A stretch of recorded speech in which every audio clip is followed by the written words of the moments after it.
Patay nga lawas sa tao, nakuha sa namasol.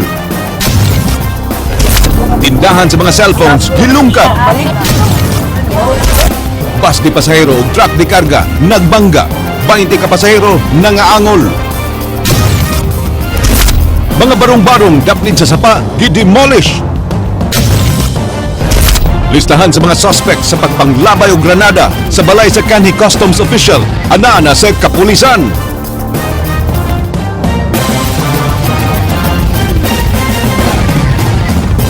May ngapon sugbok Kabisayan, aniya na mga balita uban ang kanitibuk ang puwersa sa News 5 Cebu karong adlang Huwebes petsa 13 sa buwan sa Nobyembre tuig 2014.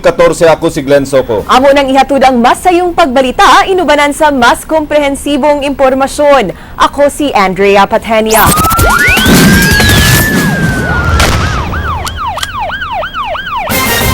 Andrea, mga kapatid, nakakuha na ang Cebu City Police Station 2 ug kopya sa CCTV footage sa pagpanuli sa Florence Convenience Store sa May Gorordo Avenue niadtong miaging kadlawon. Dako ang pagtuo sa kapulisan nga mga first-timers ang maong mga tulisan base sa ilang linihukan. Ani ang report. Base sa CCTV footage, pasado alas 3 kagahapon sa kadlawon, nangabot ang duha ka armadong lalaking nag-helmet. Ang usa midiretso sa cashier's area aron kuhaon ang giban-abanang 5,000 pesos nga kwarta, samtang ang usa nag-grocery. Gani namili pa kinig deodorant sprays. Migawas dayon ang duha, bitbit na ang kwarta ug ang mga grocery items nga kinawat. Kay nag-helmet ang duha, ang ilang ilong ba ug suwang ra ang maklaro. Apan mato di CCPO Station 2 Chief Wildemar Chu, base sa pamarog sa mga tulisan, maingon nga mga batanon pa nga nagpangidaron og 20 anyos pataas. Base sab sa ilang linihukan, mga first-timers kini nga di sakop og robbery group ug igo rang manulis aron pagsustener sa ilang bisyo. Initially, tan-aw na ko, di jud ni sila ingnon kanang mga kuan jud mga professional na kung the intent is to really get money, they get money. But nag-shopping pa, kuha chocolate, mili og chocolate og bino, duha ka buok. Di sila ang samang mga tulisan nga nanuli sa mga establisamentong bag-uhay rang gitulis sama sa Western Union, Alberto's Pizza ug 7-Eleven. Doon na gidudahang personalities ang Station 2 Police apan ila pa kining i-verify pinaagi sa tabang sa Theft and Robbery Section ug Cebu City Intelligence Branch. Mipasalig si Chung hatagan nila og ganti ang bisan kinsang makatabang nila sa pagtultul sa mga suspect. And if you ask how much the amount dili sa kang nana kadako, but we will have it that is in support with my stakeholders who are supporting the Station 2 mo tabang sila og hatag og kanang reward system ana. Samtang nanawagan kini sa mga business establishments sa pag-coordinate nila aron pagtaod og alarm system nga mokonektar sa ilang police station. Gitambagan sab niini ang mga convenience stores nga sundon ang pamaagi sa mga bangko, diin lakan ang mga pultahan gamit ang steel bar ug di pasudlon ang mga customers nga mag-helmet, cow o shades. Gani isugyot niya sa konseho ang pagmugna og ordinansa aron pagpaimplementar niining maong lagda. Andrea Patenia, News 5. Mayor Michael Rama wala matagbaw sa performance sa kapulisan nunot sa sunod-sunod nga pagpanulis nga naitabo sa syudad. Nagtuusab ang mayor nga adunay nagpaluyong sa ginagmay nga pagpanulis aron madaot ang imahe sa dakbayan. Leslie Caminade Vistil, Sugin Limi. Mipatawag og emergency meeting si Mayor Michael Rama sa mga sakop sa pulis ug sa Police Coordinating and Advisory Council tungod sa walay undang nga pagpanulis nga nitabo sa dakbayan. Ang chairman sa PICAC, Vice Mayor Edgar Labella, miauhag sa pagpalig-on sa intelligence gathering aron sa pagsumpo sa mga pagpanulis. Removal all of them if there's going to be a very clear robbery being perpetrated within that area. There is a need for the police to have a very effective intelligence networking to find out this particular dimension. Nagtuo ang mayor sa dakbayan sa Sugbo nga adunay nagpaluyo sa mga nahitabong sunod-sunod nga pagpanulis aron madaot ang imahe sa dakbayan ug pagsabotahe sa iyang administrasyon. But all are always considered. And it becomes a challenge for us. Kay kung naman gali mga sabotahe, di pangitaon kasi sabotahe. Unya di may mga ato siya pag-history sa sabotahe, then we will have to solve the problem.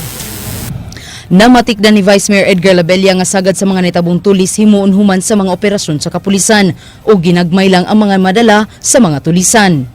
Pero mahibong ka karon nganong nanaginot sila sa gagmay.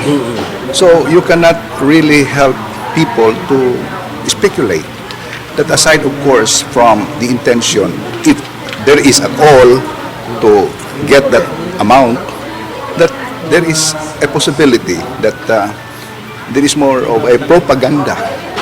Leslie Caminadi Vistil, News 5. Gilungkab ang usa ka tindahan og mga cellphones ug accessories duol sa police station sa lungsod sa Liloan. Jinky Bargyo, Suginlimi. Alas 7 kaganiyang buntag, nakapangabli siyang tindahan si Samsudin Tambidan dihang iyang namatikdan nga nagkagubot ng mga gamit sud sa iyang cellphone shop. Ang iyang tindahan nahimutang mga usa ka gatos ka metros gikan sa Liloan Police Station. Wala nang iyang tinda nga mahalon nga mga cellphone. Iyang namatikdan nga sa likod siyang tindahan miagi ang suspect human niya nakita nga gilangkat ang bungbong. Ang mga tindera sa tupad nga bake shop nga 24 oras nga abli, wa makabantay sa hitabo. Wala sa mi kabantay ma'am kay once nga mag-order namong under namong donator o roller saba man jud ang sulod namo diri. Matud sa pag-umangkon sa tag-iya sa tindahan, dunay lalaki nga nailhan lang sa pangan nga garo ang tigkatulgan kilid sa cellphone shop. Murag pila pud ka adlaw, nangutanaw siya nga ano kunong gipangilis daw ang padlock. Mo ti suspect kuno niya nga basin sad nga kwan giplanuhan din niya kay net na gubago ng loyo. Atol sa inventory, 13 ka mga brand new nga cellphones ang nada sa suspect, lakip na ang mga speakers ug memory cards. Ang kapulisan sa Liloan, doon na nag-iilang nga suspect kinsa notado na nga maglungkab sa ilang lungsod. Akyat bahay personality din sa tong area. Bago na siya gawa sa presuhan sa pagkaron, mura gini. Atong gimonitor iyang presensya karon din kay posible siya mo niigo diha karon. Jinky Bargyo, News 5. Gibalhog karon sa detention cell sa Cebu City Police Station 2 ang duha ka lalaki nga nasikop sa managlahing insidente. Andrea Patenya, Suginlimi. Nadakpan sa may Mango Avenue kining usa ka lalaking gidudahang padung manulis sa jeep de pasaheroan nga 17C. Giila ang dinakpan nga si Danilo Felicitas, 28 anyos, usa ka construction worker. Nakuhaan kinig hinagiban ug usa ka paketeng shabu. Ang zero main na jeep ninyo na ako nga sir dahil tungkol sa jeep ako gyado ang jeep nga 17C niya na pa sir ano ni sir bato gidoon na ako pag abot niya dito iya rigyo ang iyang kutsilyo tanan ako sila ang jeep nga na may kutsilyo kuhan ako kuha na yun nga ako gipisasan. Nasayran nga bag-ura kining nakagawa sa prisuhan ni atong buwan sa Setyembre human ng lungkab sa lungsod sa Minglanilla. Apan gihimakak ni Felicitas nga usa kini katulisan ug padung ra kuno siya sa Talamban bisan ug apas lahog ang ruta sa iyang gisakyang jeep. Kung nasa kara ko sa kanan sir dahil naitutok na ko laki sige mas tutok na ko ako nagpatira ng tiil yun na ako gibayutan na siguro ka ito nuno ang kuhan kung sa kanan yung dual police, hindi na ko na kung manulis ko na ko. Or na. Wala ako na sa kumbursa, sir. Ako na sa kumbursa. Hindi mo itaga? Ako mo itaga ka na ng police. Di mo ko manulis. So may gamit ana Ako na pangungok ko sa kuko. Nadakpan sab si Roderick Caballes nga nang snatch og cellphone sud sa PUJ sa may Sambag 2 kagabi. Gigukod kini sa police nga off-duty nga si PO3 Arvin Giroy. Mga cellphone eh, sir? Ha? Mga cellphone. Cellphone, mga cellphone. Cellphone. Yeah. Takpan. Ang gibuhat sa tunin mo. Yung ano ba? Dugay na kani. Bago pa. So I highly commend and congratulate my police officer who in dedication is always ready to serve to the city of Cebu and to the Filipino people. Andrea Patenia, News 5. Gihulagway nga notadong mga watay ug motorsiklo nadakpan sa mga sakop sa Public Safety Company sa Cebu City Police Office ni adtong Lunes sa hapon sa Bukirang Dapit sa Barangay Talamban. Ania ang report. Giilang dinakpan nga si Joseph Codeno, 28 anyos, taga-barangay Binaliw sa syudad sa Sugbo. Nag-roving niya atong Lunes sa hapon ang kapulisan dihang ilang nasigpatan si Codeno, nakadudahan og lihok, samtang nag-angkas og habal-habal. Ila kining nasayran nga duna di ay kini bitbit nga kalibre 45 nga armas. Para na mo, lain yung lihok. Karon ang iyang armas, butang sa dughan.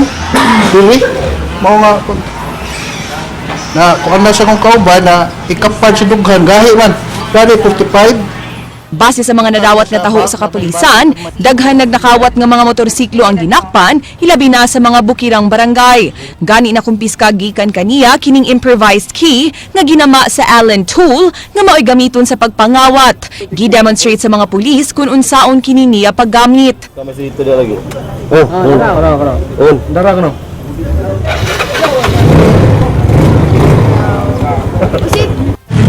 Mao gisag sa pachakpat kay kani sa lain sa porma gud. Lain porma kani sa lain porma. Siguro ang ilang style ni ana nila ma-open nga nila.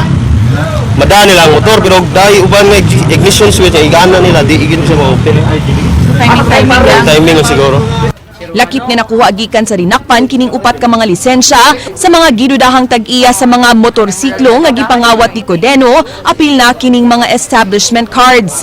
Laing gitun-an sa kapulisan mao ang posibilidad nga nalambigit sab kini sa pagpanulis gumikan sa pusil nga nakumpiska. Base po kay kanang tao nga armado na mo gini dautan nga kuan tuyo. Apan gihimakak sa dinakpan ang mga pasangil ug matod niini nga usa siya ka mag-uuma ug mutabang sa iyang inahan sa pagbaligyag mga utanon. Dugang niini giprenda ra kaniya ang armas. Dili. Ano ikaw man sir?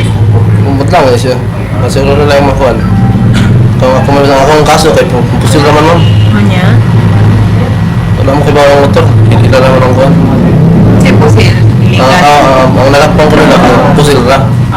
Sa talaan sa CCPO, ang Cebu City Police Station 4 nga nag-cover sa barangay Apas, Babag, Banilad, Bonbon, Buot, Busay, Kareta, Hipodromo, Kasambagan, Lahug, Luz, Mabolo ug Malubog, mao'y labing daghang natalang insidente sa pagpangawat og motorsiklo. Diin miabot kinig 66 ka kaso gikan Enero hangtod Oktubre karong tuiga.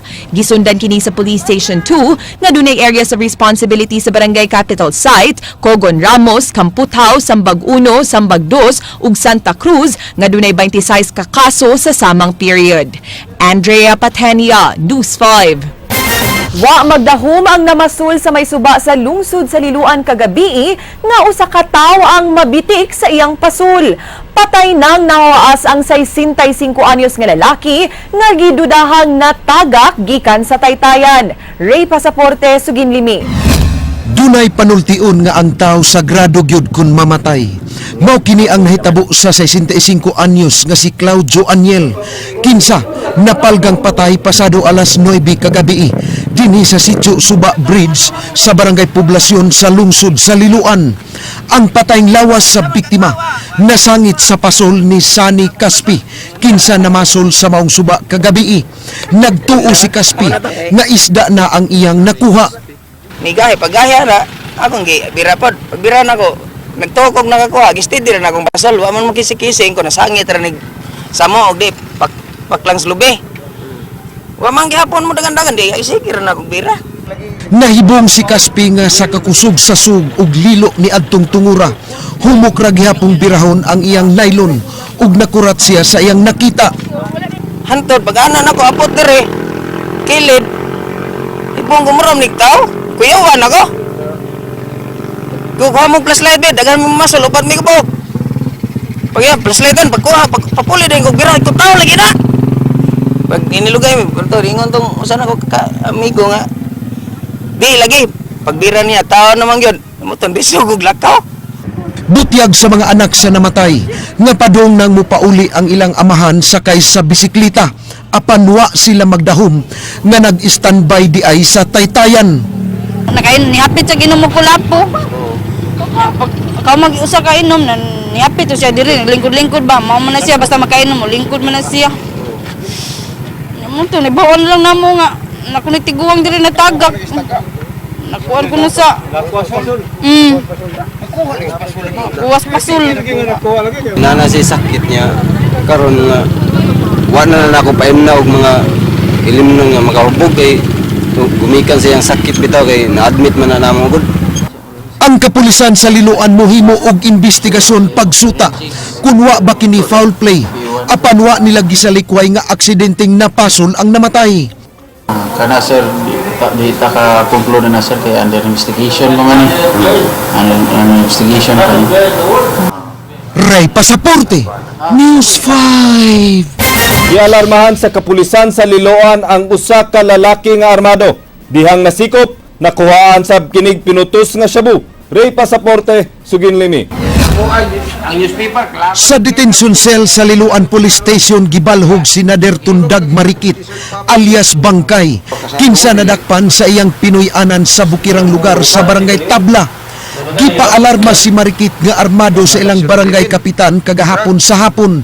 Diin tulo ka pulis ang nitubag sa maong hangyo sa kapitan. Naaktuhan kini nga nagdala og armas. Caught nila in the act, caught in flagrante delicto sa iyang posisyon ang katong usa ka pugakhang which is improvised nga shotgun. Nakuhaan sab ang dinakpan og usa ka dakong putos ug duha ka gagmayng putos sa shabu. Gihimakak sa dinakpan nga kanunay siyang magpakita sa iyang pusil sa ilaha ug kadturang higayuna nga nagdala siyang pugakhang atol sa pagtubag sa alarma sa mga pulis. Dili ka tura may asawa na ko. Lalis mo. Di mo gipagaw sa pugakhang imong asawa?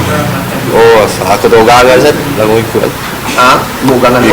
Gikan sa ko gagal na. Dulo ay balay. Anong imong tong gipagaw sa ang pusil mo nga hulga on. Hulga. Na.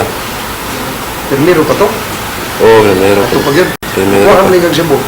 Sunto konsumo ni mo imong ibuligya. Wow, okay ba na sila? Matod ni Marikit nga manghimuay lang siya og tukog sa barbecue ug wa siya na maligya og ginadiling drogas. Gidakon sa siya nga nakuha. May posibilidad na maligya ni siya kusbukin. Probably sir, base na anak pero sa amo lang wala kay kani kuan man ni incidental man ni sa pag-alarma nga ang person. Ray Pasaporte, News 5. Ana-ana sa kapulisan ang mga pangan nga sa mga gituhuan nga nagpaluyo sa paglabay og granada sa balay sa kanhi customs official. Ang kapulisan nangita na karon og mga testigos ug ebidensya batok kanila. Andrea Patenya, Sugin Limi. Talisay City Police aduna nay suspect sa paglabay og granada sa garahe sa Panimay ni kanhi Bureau of Customs District Collector Attorney Paul Alcazaren kagahapon sa Kadlawon. Matud ni Alcazaren, dunay 5 nga sa unong ka mga ngan nga iyang gihatag sa kapulisan aron ipaimbestigar. Pagkakaroon, naay mga yung aguan, pero di mo punta solda na in public ay wapang na ebidensya. Di sa una ibutyag sa kapulisan ang mga pangan nga gihatag ni Alcazaren. Matud nila, naglisod pa sila sa pagpamatuod sa kalambigitan sa mga tao sa listahan ni Alcazaren tungod kay wa pa sila mga testigo. Nasigi mention nga mga posible mga tao or tao nga iguan pero di lang ako ikuan into detail ma'am kaya basig mao nyo na iguan nga kuan ang amo lang ato ma'am nga kay usab ani nga side ko da mo iguan ang version pod nga ang posible nga makahatag og detalye as to kung nabe pag nagpaglabay or nakakita pagtawan ng gabi kung kinsa ning kuan na kay pagkaron takom pa ang mga posible na to nga witness. Matud ni Alcazaren, nakugang siya sa panghitabo sanglit wa siya nadawat nga death threat sa miaging mga adlaw. Wala, gimana. Even sa opisina na ko, sa kilagtara na ko, silingan mo, that's even the reason siguro nga, what tumubuto nga I am being protected by the divine intervention nga kuhan ba? Way planong mo-request og police security si Alcazaren kay kontento na siya sa iyang bitbit nga rosary matag adlaw. Apan ang Talisay Police mi-insister nga magpatrolya sa Panimay ni Alcazaren sugod kagabi. Makita mo na to if you visit our station last night ato nang gi-direct ismo ang ato ang mobile patrol nga mosulod dito sa iyang area for preventive measures nga mo patrol gyud dito gyud sa sud sa iyang kuan sa iyang vicinity kundi siya nagpuyo.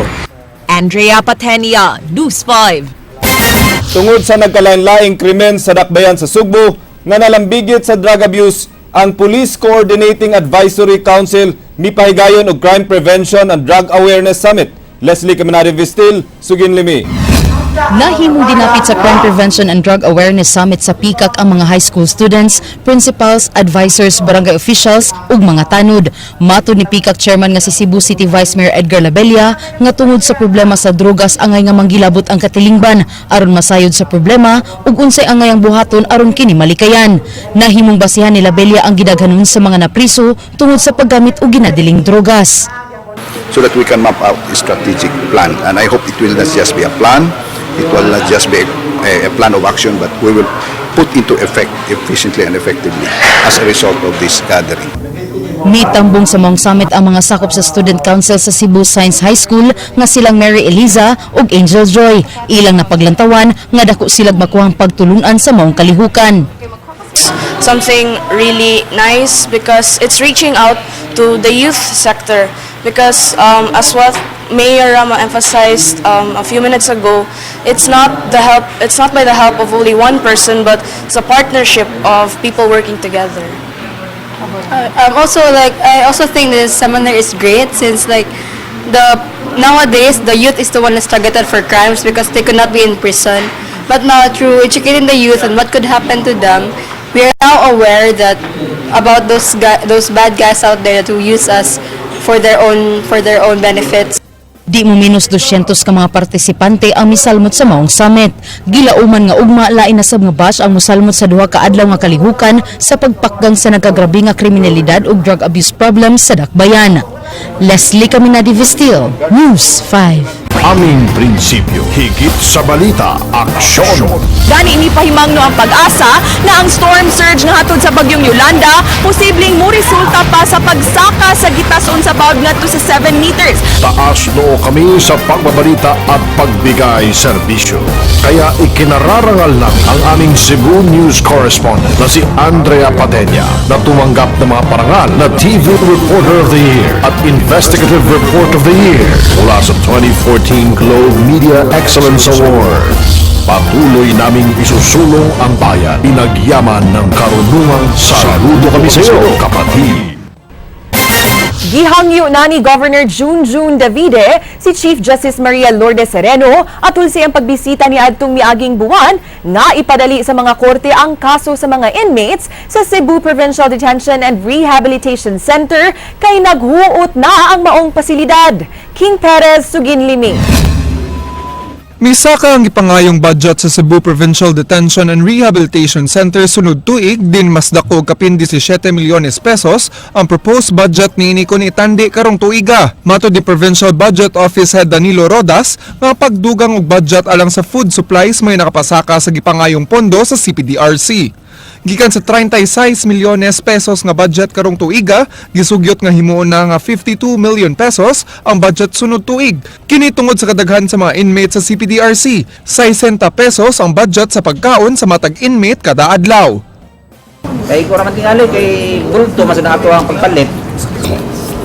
Kanang ato ron sa atong increasing population sa atong inmates. Muna ni dako ang atong budget.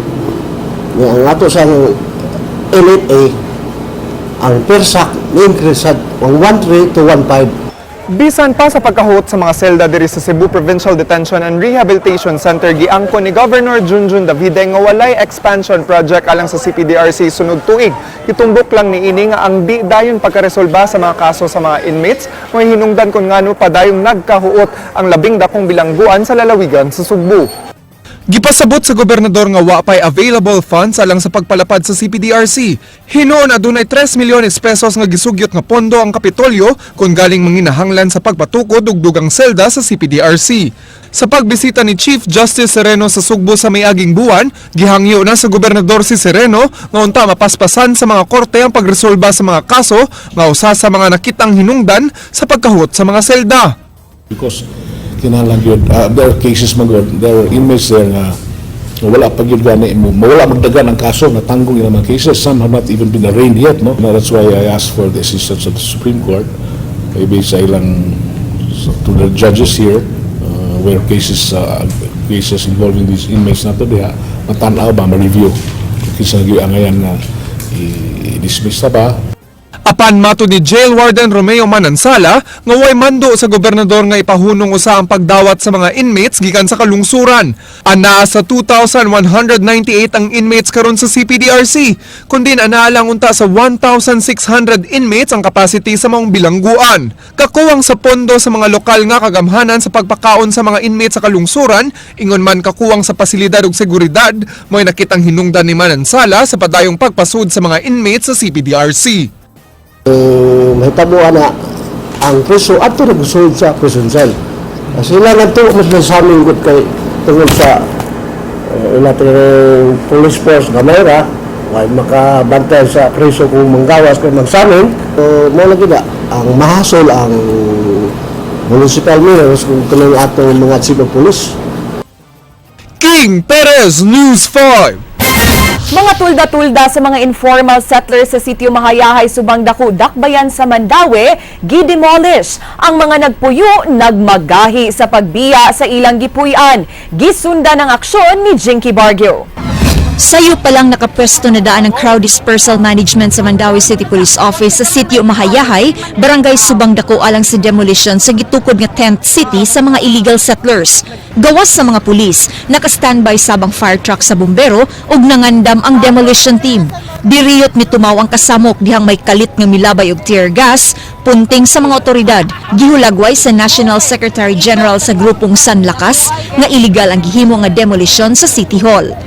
Kalima na ni na ilang gi-demolish. Dapat bagong demolition order na ipagawas.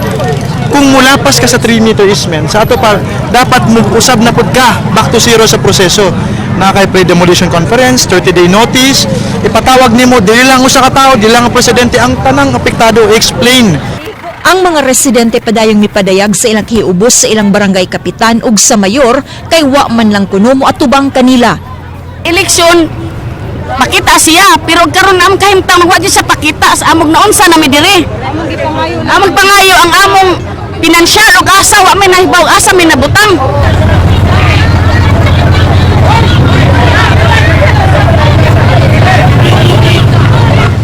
Bisan sa pagbabag sa mga residente, napatuman ang pagguba sa mga barong-barong.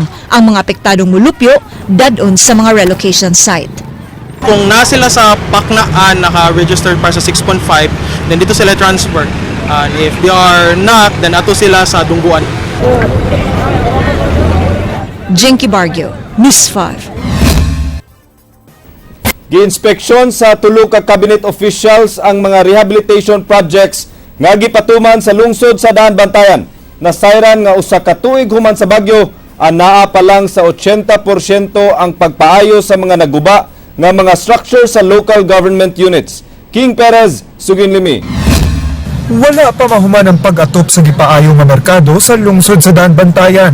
Ang merkado usa sa gipaayo gamit ang 9 million pesos nga hinabang gikan sa DILG. 9 million pesos gihatag sa Daan Bantayan alang sa gipaayo nga mga infrastruktura sa lokal nga kagamhanan gikan sa 82 million pesos nga gigahin sa DILG alang sa mga LGUs nga naapektuhan sa bagyong Yolanda.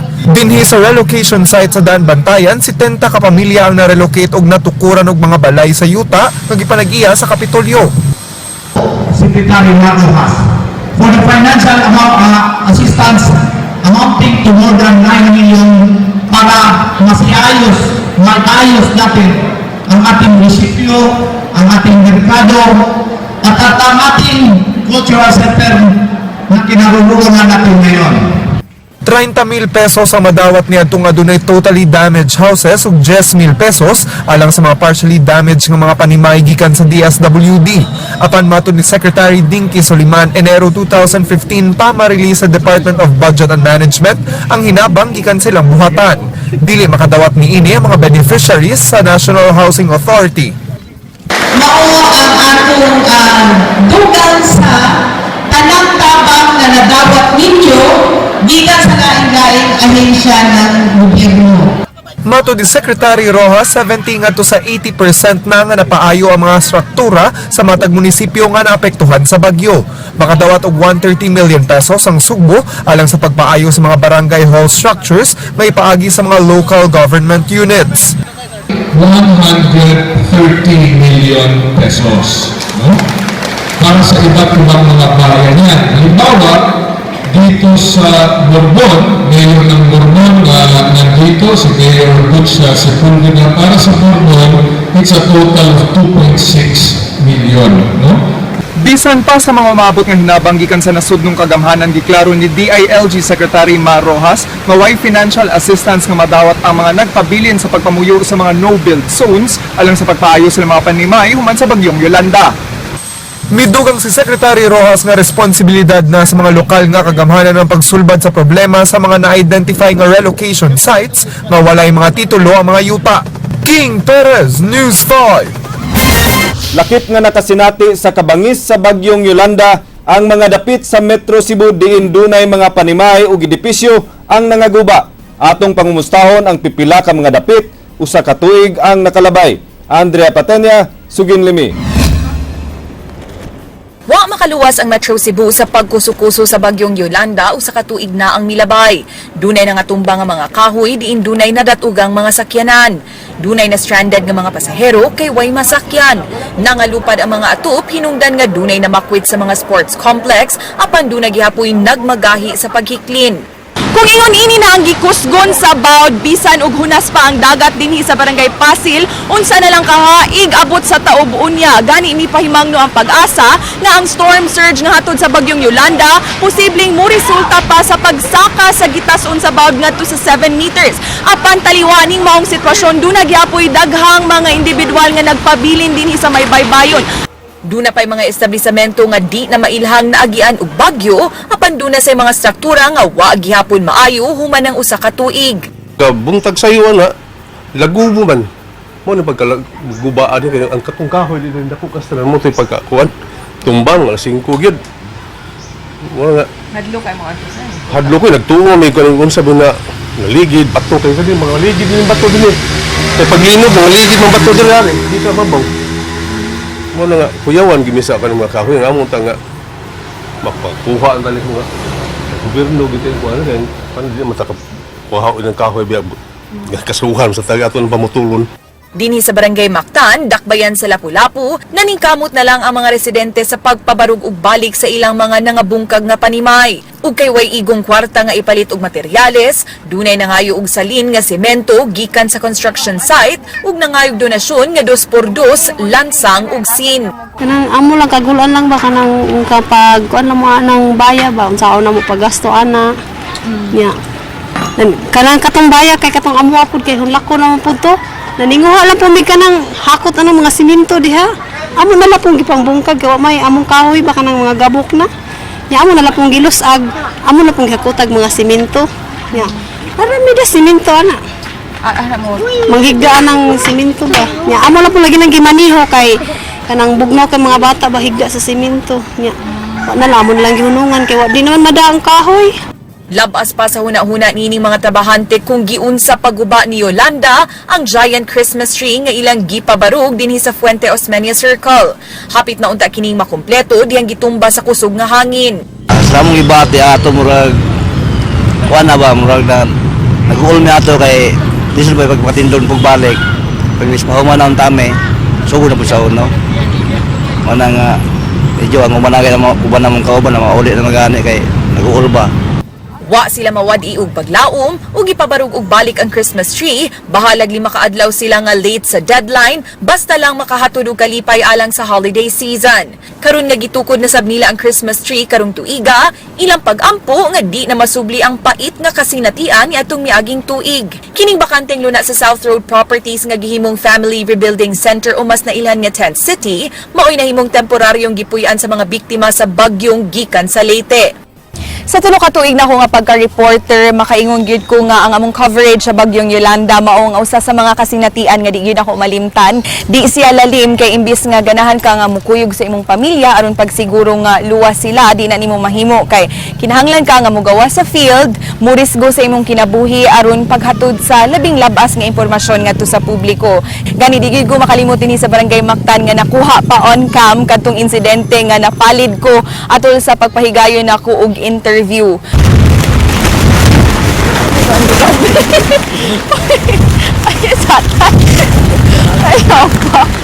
Human atong kasinatian, makaingon gid ko nga mas need taas ang ako ang pagtan-aw alang ning maong profesyon. Apan ang labing importanteng butang nga nasaksihan ning inyong tigbalita atul sa maong trahedya, mao ang fighting spirit sa mga Pinoy, taliwa sa bisan unsang katalagman. Andrea Patenia, News 5. Gikumpirmar ni DILG 7 Regional Director Ananias Villacorta nga wa pa nila ma-serve ang suspension order alang sa magtiayong Cynthia ug Chauncey Moreno, ang mayor ug vice mayor sa lungsod sa Aluginsan. Gimando sa ombudsman ang pagsuspenso sa magtiayong Moreno sud sa ulong ka buwan ug usa ka adlaw kini human na deny ang motion for reconsideration nga ilang giduso. Gikiha sa ombudsman ang magtiayon ni adtong tuig 2008 sa pasangil nga sa ilang garahe giparking ang mga gipanagiyang dump truck sa Aluginsan ug namaligya pagyud og junk sa lungsod. Matod ni Villacorta na kinahanglan pa ang mando gikan sa central office sa DILG kung sa i-serve ang suspension order. I-written niya sa Undersecretary for Local Government si Yusek Auster Panadero, and then Yusek Panadero will issue a memorandum for the regional director to implement the order. Gibanggaan sa usa ka boom truck nga dunay mga kargang construction materials ang bus di pasaheroan nga dunay sakay nga kapin 20 ka pasahero kaganiyang buntag sa Barangay Pitalo sa lungsod sa San Fernando. Miabot sa nahitabuan si Jinky Bargio. Nagpasa dinhi sa National Highway sa sitio Lacaron, Barangay Pitalo sa lungsod sa San Fernando kining mga buak nga bildo gikan sa Sunrays bus human magkabangga ang boom truck nga dunay karga nga mga construction materials pasado alas 10 kaganang buntag. Matud sa mga nakakita, mi-overtake ang boom truck sa usa ka multicab nga pulos padung sa habagatang Sugbo. Kaning nabangga ay overtake lag multicab. Nya kaning Sunrays ni lihay ni. Nya apiki kay doon naman kayo. Mo to pag overtake ani ni bangga siya ni. Matud sa driver sa bus, suway siyang milihay apan kusog nga nakapadaga ng truck. Muto ako din gipukus og lihay dito, hapit di ko mahulog sa gingan. Pero ako yung pag-ambas sa ligid sa gutter, akong gibrikan dayon kay na may pasahero. Di man kayo kusog. Ketik ya sa tika ba na. Kusog kan kami apot. Bana-bana sa driver sa bus nga kapin sa 20 ang iyang pasahero apan 5 ra ang nada sa South General Hospital sa Dakbayan sa Naga samtang ang uban gidala sa Cebu Provincial Hospital sa Dakbayan sa Karkar. Bisan og naangol ang driver sa boom truck, doon nagihapon kini tulubagon. Damage po property ko na siya o mga physical assaulting to physical injuries. Dihang giguyod na ang boom truck aron ipadaplin,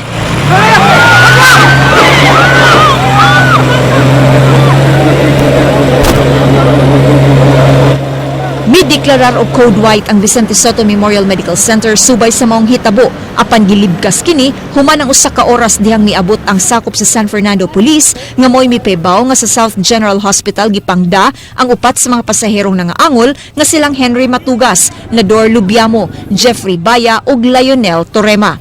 Nagrabihan ang driver sa boom truck nga si Ricama Charlie Misa kinsa gituuhang nabalian sa iyang batiis. Kining driver sa bali sa yung kuan, fractured sa yung kuan, lawas na sa kuan. Di pa na determine kung usay ka serious kay atiman mo na siya. Jinky Bargio, News 5. Kadaganan gyud mga disgrasya gyud sa kaning mga motor vehicles no kaning yung mag-overtake. Andrea no? And kana sang overspeeding bitaw nga and kana sang daghan king pasahero bitaw nga ipasakay, overloading. So mo gina atong reminder sa atong mga drivers nga ang kinabuhi sa inyong mga pasahero anaa sa inyong mga kamot. So please lang in town maghinay ta sa pagmaneho sa kadalanan. Boom truck pa niya ni overtake pa gyud. No? Bisan kay kanang mga motor mo overtake man boom truck pa ka. Mao gyud mo. So mo lagi na hinay-hinay lang Bantay good. kay- Nganong kinahanglan man magdali sa atong biyahe. Pasko na ra ba? Oo, Hapit dear. na. 42 ka adlaw na lang. Pasko na? Andam na kasi mong Christmas gift plan. I'm sure nga nag-shopping na ba ka? Wala pa gyud. I'm sure nga hinay-hinay na pod nga anda mga kapatid sa pagpamalit og mga regalo alang sa ilang mga minahal sa kinabuhi. Pero kaning regalo ba, Andrea, unsa magini ka mahinungdanon no sa mga tao ngano man gyud og every Christmas gustong gyud kita mo dawat og regalo. It's a tradition na gyud siguro, and kanang it doesn't matter no ang amount sa imong ihatag, dili gyud na siya importante. As what they say, naam gyud tay saying gibalik-balik, pero sakto gyud yang meaning. It's always the thought that counts. It's diba? the thought that counts. Pero basin siguro sa katusang nga di ka afford nga pwede siguro og kuha na lang no Love? mayong og halok ba? Pwede, hug, love, di ba? Basta you just do something good for the other person. Sa uban, sakto na siya nga regalo para karong Pasko.